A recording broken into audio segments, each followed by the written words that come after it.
In the quiet countryside of medieval England, there was a village where life rarely changed. Farmers had worked the same fields their fathers had worked before them. Church bells marked the hour. The seasons came and went. Nothing unusual ever happened there. Until the day the villagers heard crying, coming from the bottom of a wolf pit, where they looked inside and they expected to find an animal. Instead, they found something no one could explain. 2 children, terrified, speaking words no one understood. And according to witnesses who pulled them from the earth, their skin was the color of green leaves.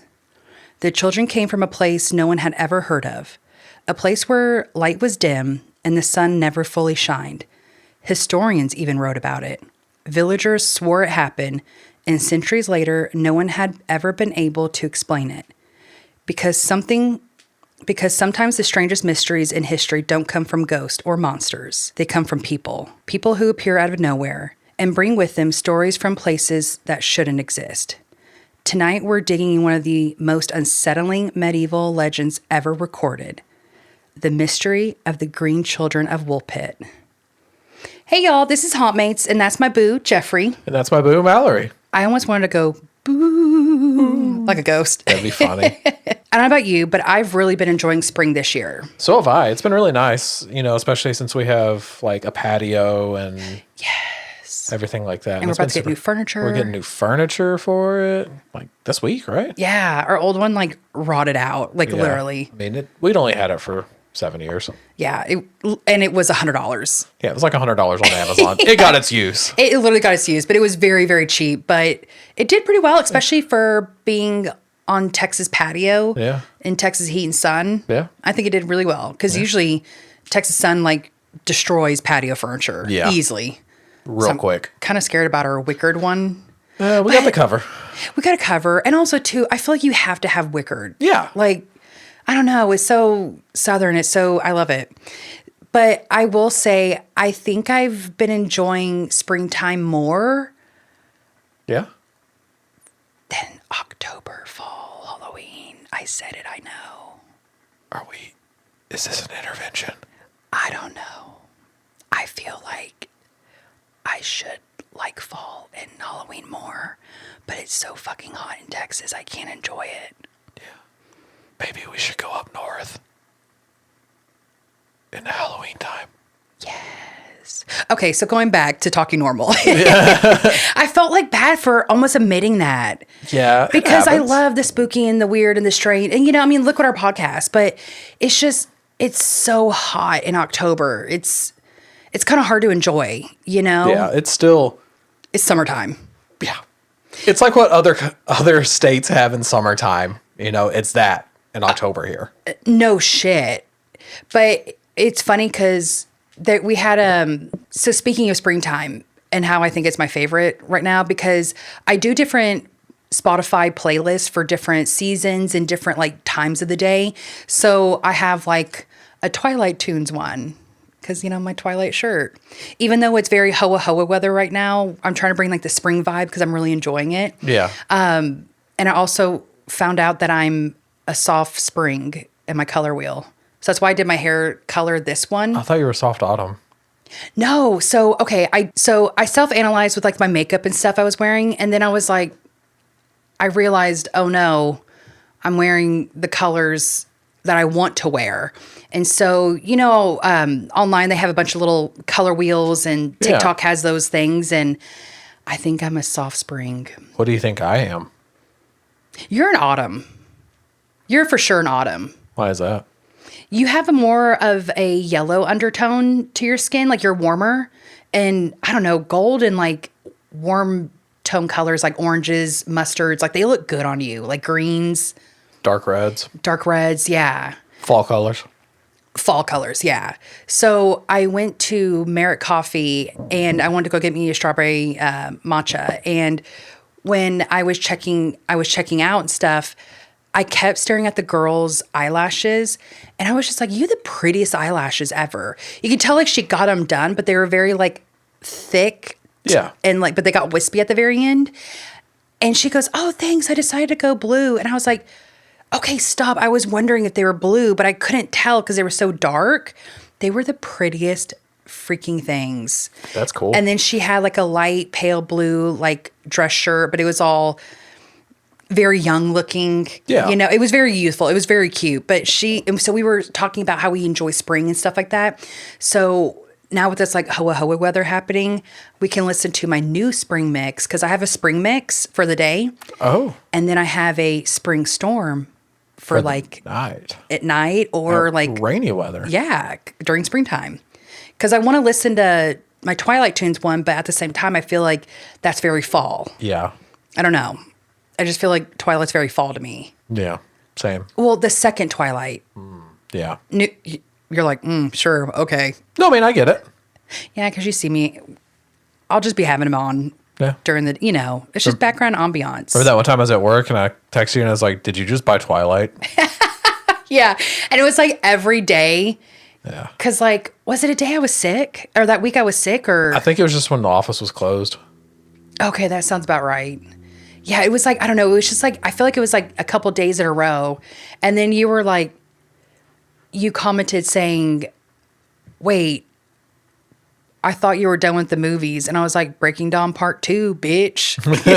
We're going to get out of, I know it's right now, it's raining and it's overcast and it's absolutely beautiful outside.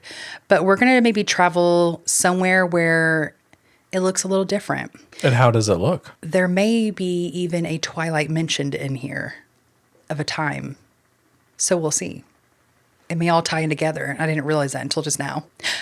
I'm a mastermind. Okay, so the story takes place in the 12th century. So this is during the reign of King Stephen of England. So this is very like medieval times. Yeah, medieval times. And not to be confused with the food place that serves Pepsi. They serve Pepsi? Medieval times. That's so random. Remember when we watched The Cable Guy that one time? No, I don't remember. With Jim Carrey and Matthew Broderick? No. Oh, yes, but not really. He says something about... They go to the medieval times, yes. Yeah. And he goes, can I get a Coke? She goes, we only have Pepsi products, and it's Janine Garofalo. Oh, I don't remember. It's okay. Okay, so anyways. Okay, so Woolpit was a tiny farming village in Suffolk? That place. I've been struggling for about 3 takes now, so Jeff's just going to take it over. So it got its name from wolf pits, and that's where I keep getting my confusion because I want to say wolf pits. Okay, that makes sense now. And I keep struggling. I'm struggling. It got its name again from the wolf pit. So the wolf pits, so these were like deep pits the villagers would dig up for when the wolves would roam around the countryside, and they would like fall in. Gotcha. So they would kind of be stuck. Kind of like a reverse moat. Like think of Shadow and Homeward Bound. Okay. I got you. Peter. Oh my God. I cry so hard at that movie, that ending. So imagine just like muddy fields, like small cottages, church bells, farmers working the land. Nothing truly exciting happened here. Okay. How unfortunate. I mean, truly medieval times. It was just surviving. So nothing ever happened here. So that's probably why what happened next truly shocked everybody. So one day during harvest season, a villager heard crying from one of the wolf pits. And when they looked down, they had found not one, but 2 children. Imagine that. Imagine working these fields and you hear crying in the distance. You think should be maybe a wolf in there, maybe with a child, because who knows? You know what I mean? Yeah.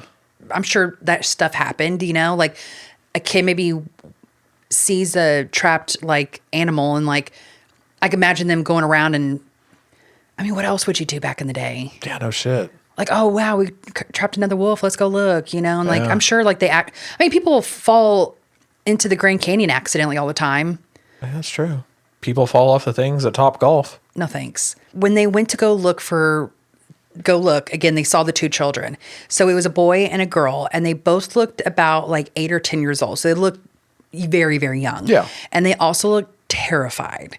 They also were very dirty, and they were wearing what they described as strange clothes. So imagine I don't know what their clothes probably look like, but I can only imagine if they thought it was strange. So It's not current fashion. It's not it'd be like maybe us seeing something like a very futuristic outfit. And we're like, okay, what are you, Xenon the 21st century? But them, it was something so completely different. So they probably have no idea what they were wearing. Watch them be time travelers and they were wearing very modern clothes. That'd be something. That's a theory. That's a theory. Who knows? The most disturbing thing about them, of their appearance that they've noticed, and if you saw the intro, it's their skin was green. Why the fuck is their skin green? Exactly. Are they aliens? Ooh, that's a good theory. I honestly thought that. And I almost thought of like fairy, like fae, and then I almost thought of like interdimensional beings. Yeah. Because I've seen, so I know like humans will have yellowness to our skin. Yeah. I have more of a pink undertone, but I know a lot of people that have more of like an olive or like a yellow complexion to their skin.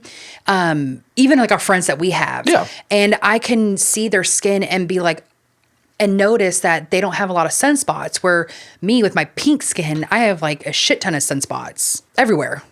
On my shoulders, on my chest. Like, it's just Texas sun, but it's like, what makes that melanin different? Anyways, so I know people will have yellow skin as humans if like you're very, very jaundiced. Yeah. And I'll never forget, I remember in choir, there was this girl. I remember her looking so jaundiced. I mean, she looked fucking yellow. Like her teeth even looked yellow. Her gums kind of looked yellow. She just had this yellow like aura. And I was just thinking like, girl, your liver. And I was like a teenager. You know what I mean? I was in 9th grade. Not knowing anything medically, but I was just like, yeah, you look kind of jaundiced. Yeah, you look kind of fucked up. you look kind of yellow. Have you ever seen what they do with babies when they're like jaundiced? Probably, but I can't remember.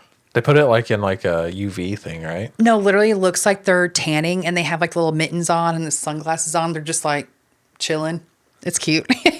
What's funny is the only reason I remembered it being like UV like that is because like old vintage camera lenses, they actually had like, some of them had like radioactive like cement in between them, and it would turn yellow, and you would take a UV flashlight or leave it like in a window for a while to take the yellow out. No, that's literally how they do it. Yeah. I mean, it's literally like Science. Yeah, lights. And speaking of lights, like red light is really good for you. Oh yeah. Not like red light like this. It has to be a certain wattage. It has to be like a certain frequency too, right? Yeah, a certain frequency and stuff. But let me tell you, that red light therapy truly freaking works, because I was getting that done for our wedding. Yeah. I was doing red light therapy with like getting microneedling. Change the game. I only did it a couple times for a year just to get ready for our wedding, but truly changes the texture of my skin. Yeah. It helped me get better. When the villagers pulled the children out of the pit, they immediately noticed like several strange things. Okay. So obviously they noticed the green skin, because how can you not notice that? Yeah. They also first noticed that the children spoke a language that no one have ever heard before. So they're not from the region. They're not from the area, right? I'm still going with our time travelers. Yeah, because it wasn't French, it wasn't Latin, and it wasn't anything regionally, like a regional dialect. So it was completely unknown. And the second strange thing they noticed is that they refused to eat anything the villagers gave them. I mean, you know how picky I am. No, but at the same time, if these kids looked dirty, Yeah, and they I get what you're looked saying. like they were crying, you know, like usually the normal thing is to offer food for comfort and also for nourishment. They don't know maybe how long these kids have been out. And if you're hungry, you'll eat. Yeah. I mean, when we went on the beach and you never liked a cold sandwich or something that wasn't like toasted. And I was hungry as shit. And I was like, fucking give it to me. I'm telling you though, man, something about that fucking ham sandwich with those Doritos. I mean, the by bread, the ocean. it hits. When And you're that- hungry, it's good. And that weird beer we had from there. Oh, that was some weird beer. It was good as fuck though. I didn't care for it. I don't like beer though. Yeah, it was. And it has to be, Yeah. I don't know. I didn't care for that one. Yeah. So they wouldn't eat bread. They wouldn't eat meat. Fruit, absolutely not. So you got to think though, in the medieval times, this was the norm to eat. Yeah, that's all they had. And I can imagine too, fruit was more of a, kings and queens were known to eat fruit because of how hard and rare it was to get. Like, I think oranges were really hard for, so like there's certain kings and queens that like that was their favorite snack because it was very like bougie, you know? Gotcha. So they're literally offering them a Lunchable with fruit. And they're like, no. I mean, I like a Lunchable. Same. Even an adult Lunchable. Forget the grape juice, bring the wine. These kids, they were starving though, and they didn't eat anything, but they would touch one food. So after several days, they refused anything. So someone finally brought them fresh beans. Beans. And then these kids immediately grabbed them like they were candy. They tore the pot open and they ate the bean inside. So apparently, where we can tell is that that is the only food they recognized. So wherever they're from, they also eat something very similar, if not the same Beans. type of beans. I don't think you would ever survive. I mean, at that point, I probably would because I'd be so hungry. I'd be like, I have to eat something. Would you actually eat beans? Yeah, probably. I mean, I get it because, like, I don't eat beans with everything, but, like, I don't pick out beans if they're there. And it's great fiber, Jeff. I like how you look at me like, I don't give a fuck. This isn't about me. This is about these kids that have been lost. That was a good... I like that one. If you saw a green-skinned kid speaking another language and refusing food, what would your first thought be? How the fuck did you end up where you were at if you know, speaking languages we don't understand? Yeah, and how do you communicate? True. Because, I mean, it's not like if someone was speaking like another language, you know, like, I mean, obviously I wouldn't understand it because, I mean, I can only speak English. But not like, speak American. And, you know, I speak English, but I can understand a little bit of Spanish, you know, but. Yeah, we can understand a little bit of Spanish, not a lot of Spanish. Yeah, just enough to get us in trouble if we have to. Or like, get me water, get me out of somewhere. Just a very little bit. Yeah. Espanol? Poquito. Very poquito. Very, very poquito. I would think they were an alien. If they even knew aliens and stuff. Yeah.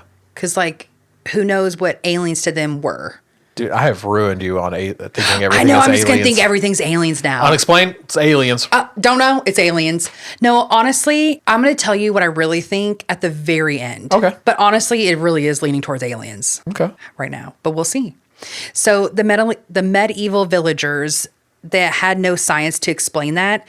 So to them, they possibly almost looked supernatural versus out of this world. Eventually, the villagers took the children in and cared for them because these poor kids, oh my gosh, it's like your natural instinct is to like care and help, you know? Over time, they began learning English. As they learned to speak English, they, again, spoke an unknown language no one learned, so I can only imagine how long this took.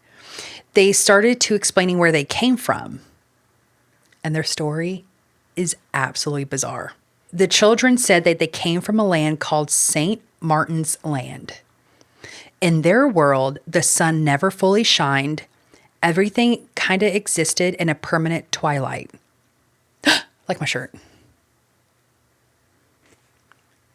Could you imagine how cool that'd be? That'd be really cool. I'm not gonna lie, it would be kind of boring after time. Like I would need like different seasons, different Yeah. lights and stuff, you know. They said that their land was separated from another bright land by a large river. Oh my gosh, this is very ACOTAR coded. ACOTAR, like the books, like the fantasy books I read, the ACOTAR has like the whole world is like ruled by different courts. Yeah. And there's a night court. It's always nighttime there. There's the dawn court. It's always looking dawn. There's the spring court. It's always springtime. There's the fall court. It always looks like fall. Kind of so on and so forth. Yeah. It kind of reminds me of that. Like the land is what. Makes sense. It's like their worlds are kind of separated and their worlds are so vastly different from each other. I was going to say like Stranger Things, like the Upside Down. I can see that too. Yeah. I mean, yeah, that's another portal to like maybe a Fae world. Again, in ACOTAR, there's this like invisible wall, like, because that's how Fae is, like fairies and Fae. They're very, as a human, you can't see in, but as a Fae, you can see out and you can see that invisible shield. Huh. So think of it like an electrical fence that you can't see. Okay. But you know it's there. It makes sense. Yeah. So like in that world, that's really cool. God, could you imagine as a human, like truly discovering that? Like that would blow your mind. Yeah. I don't think you'd be able to comprehend it. They said that their land was separated from a bright land by a large river. So one day they were herding cattle and they heard sounds of bells and they got curious. So they followed the sound into a cave. Very Stranger Things. They wandered through the darkness, and when they finally came out, they were in fields near Woolpit. I said it right. I'm really proud of myself saying Woolpit, not Wolf Pit, because I was struggling real hard. Sadly, the boy died. Apparently, he never adjusted life well in the village, so he remained weak and sickly, and after a short time, he died. So I can only imagine they truly are from another world if he wasn't able to maybe like Acclimate. Yes, that's a good word. Yes. Like acclimate well. Yeah. But the girl, she survived. So she acclimated really well. So as she grew older, her green skin slowly faded and she eventually looked like a normal human. And she did eventually learn English fluently. Here's where like the medieval records come into play. And I love this stuff because I love when it's like historically documented. Yeah. Because you can't deny, like historians are saying, this is really weird. The strange thing about this story is that it wasn't just passed down again orally. Historians wrote about it. And not even just one, but two medieval historians wrote about it. So one was William of Newburgh. He was a respected chronicler, and the other was Ralph of Cogshall, an abbot. Both men recorded the story independently from each other, which is why historians take it so seriously, because not only is one historian talking about it, two historians are talking about it. Yeah. Not together, separate from each other. Exactly. So in completely different areas. Exactly. This probably was like a phenomenon. I bet it was all over the tabloids. I bet they were in their little newspaper that didn't exist. They were typing away in their medieval times. But I can imagine this news traveled fast because when you're in a boring ass village doing nothing and there's no, I mean, what do? What do? You spread stories. And I'm so glad that they did because now we know this story, right? Even though historians do take this story seriously, it's not necessarily proof the children were supernatural, but it is something proof that something strange really did happen. And even though we know that, again, this may not be proof of something, to me, it's very telling because I feel like if children were discovered like that, they wouldn't be making up a story. They would be, help me, get me out of here. I want to go back home. Because if you're ever lost as a child, you want to find your parents. Yep. You want to find your home. Yep. Have you ever gotten lost as a child?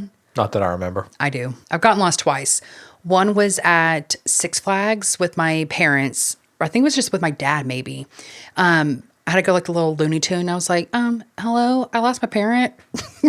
I'm just by myself. And it happens like 2 seconds. Yeah. You know, it's just, they're not looking, you walk off and all of a sudden they're trying to find you and you're trying to find them and you're going opposite directions, you know? And then one was I was at a supermarket and I went to go get gum and I came right back and I thought my mom was checking out, but she was already with the groceries watching me, like trying to come to her, like past the line. And I go up to this woman and I go, hey mom. And I go, you're not my mom. I was like, oh, JK. Sorry. There are theories of maybe what the children were or where they were from. So one theory is that the children were Flemish refugees. So around this time, there were many Flemish immigrants that lived in England. Some communities spoke languages unfamiliar to English villagers, and their green skin may have been caused by malnutrition. A condition called chlorosis or green sickness can give a skin like that greenish tint. So if the children were starving and sick, that might explain the color. Yeah. Also, at the same time, if they were truly that malnourished and sick, they would be eating bread. Bread. Yeah. Of all things. At least bread. You know? Because I know certain people don't like certain foods, but I mean, if you're starving and you're that malnourished, where your skin is truly changing a color, you'll eat the food. Yeah. You know, it's natural instinct. You know, it's like, do what you have to do to survive. Yeah. Like, I'm sure you would be eating bugs if you had to eat bugs. Like, you don't want to, obviously, but if you're truly in that fight or flight of life and death, you're going to do whatever it takes to not die. Yeah. You're going to try to survive. That's the human instinct, you know? So if these children were so malnourished. I don't buy that because I think they would have eaten at least bread. Yeah. At least bread. No matter how dirty, moldy, whatever, pick it off. Eat the rest of it. You're so malnourished, you don't care. Just something, at least a calorie or two, Also, why would beans be the only food they recognized? And why would they be telling that story? Because again, we just talked about how if children were lost, they would want to go home. There is another theory that involves arsenic poisoning. So certain poisons can cause like greenish skin and discoloring. And if the children had been exposed to toxins in their environment, it could explain the strange color. But again, this is the medieval times. I feel like everything was probably toxic in medieval times. Everything was toxic. So come on. Including every person you see on Game of Thrones. Oh my gosh, such a good series. Oh, I hated the way it ended though. I still want a spinoff of the Children of the Forest. I still want that spinoff. Maybe they're children of the forest. Maybe they are the children of the forest. Truly, because yeah, they were like almost like greenish kind of beings. They looked very like branch-like, very nature, very that's a good theory. Oh, and it's very Twilight, very probably green and lush there. Another theory is nothing explains their story. That's a hell of a theory. Exactly. Some folklorists believe that the children were described something like an underground realm, and so it's a world beneath the earth, a land of twilight. Some even connect the story to fairy folklore, and in medieval stories, fairy realms often existed underground, not in a different world or a different, like it could be the same playing field, and just past the river, it's a fairy world. That folklore comes from underground. So their world is truly underneath us in this different world. So that explains like the cave, right? Yeah. And so some believe also that the children may have wandered out of something like a fairy mound or a portal. Remember when we went to Scotland, we saw those fairy mounds? Remember the fairy circle? Mm-hmm. Remember we got really out of breath walking up? Not the lighthouse, but the other time. Yes. Because damn, I didn't realize Scotland was going to be fat camp. Remember how magical it felt? It was. It was and it was so green looking too. It was that one where your dad went off on the random little hill, right? Yeah, he was trying to go up the big thing and he was like, oh shit, this is steep. Yeah, and then he got like halfway up and he's like... Yeah, he was like waving us on the... So it was cute. Another theory is interdimensional, possibly aliens. That's the one I'm going to go with immediately. I'm going to go with fairies. I'm going to go with they're fae. Yeah. And you're going to probably go with their aliens. Actually, I'm going with my new theory. What? The one I said a minute ago. Maybe they're children of the forest. That's one hell of a theory, though. It really is. Modern paranormal theorists have taken the story even further. So some believe that the children may have come from another dimension. Others say that the story resembles modern alien abduction encounters, the strange language, the strange appearance, sudden appearance in a remote location, a very remote location. Yeah. This isn't like modern times, right? You can't just take a bus. You can't just take a bus or get on a fucking plane. Or walk or ride a bike or drive a car over there. And also the memory of traveling through darkness. So if this happened today, people might assume an extraterrestrial involvement. So people nowadays would think it's aliens. Yeah. But back then, they more thought of fae and fairy-like. Yeah. I'm going to go with fae. Yeah. I mean, I could see that. You're leaning right now more towards aliens. Yeah. I'm going to lean towards fae. Yeah. Fairy, fae, children of the forest, whatever that even means, they're that. They're that. They are that. So were they lost children, fairy folklore, something paranormal, or related to aliens? We'll never know. The girl that survived, so we don't know much about the boy, right? Because he ended up passing away very young, very early. But the girl ended up surviving and may have even been recorded her name and identity later in life. This is very Jacques Saint Germain sounding. It is. And I know we did that earlier already. No, that was actually episode 5. According to the Chronicle of Ralph of Coggeshall, the surviving girl eventually grew up and lived in the nearby village King's Lynn. Later historians interpreted claims she was baptized and given the name Agnes. Some records say she became known as Agnes Barre, Barre. She eventually married a royal official named Richard Barre. And Richard Barre wasn't just a random villager. He served under King Henry II and worked in the royal court. He worked in the royal court. Royal court. I don't know. Sometimes I talk in my like a southern twang will just come out. I don't know what's going on. Damn. I think it just happens living in the South. I don't know. So I think it's just like if I'm tired, I talk like that, or if I'm drunk. You let your guard down and don't mask your Southern accent. I know. It's like, oh shit, they know where I'm from now. They know I'm from Texas. But the strange part is the girl who supposedly appeared from another world in a wolf pit may have ended up living a completely documented medieval life. Isn't that something to think about? That is something to really fucking think about. And also, too, why didn't she want to go back? Why would you want to be in this world? No shit. You know what I mean? Is their world that bad? Like, come on. It can't be worse. I mean, twilight all the time. That's like the best time of the day. I know. It's my favorite time of the day. Yeah, I mean, it's my dad's favorite time of the day, too. That's what it is right now. It's so nice. And I know with like our podcast, we talk about a lot about hauntings. I mean, it's in our name, right? Yeah. And to me, this is haunting because it still haunts people after all these years. I mean, we're talking about it, right? Yeah. Green Children of Woolpit remain one of the most mysterious medieval stories because unlike most folklore, it was written down by historians who believed it actually happened, where folklore travels down, verbally. Yeah. There could also be some written passages, but usually it's not by historians. Yeah, This was historically documented, like our Haint Blue episode, Yeah. historically documented.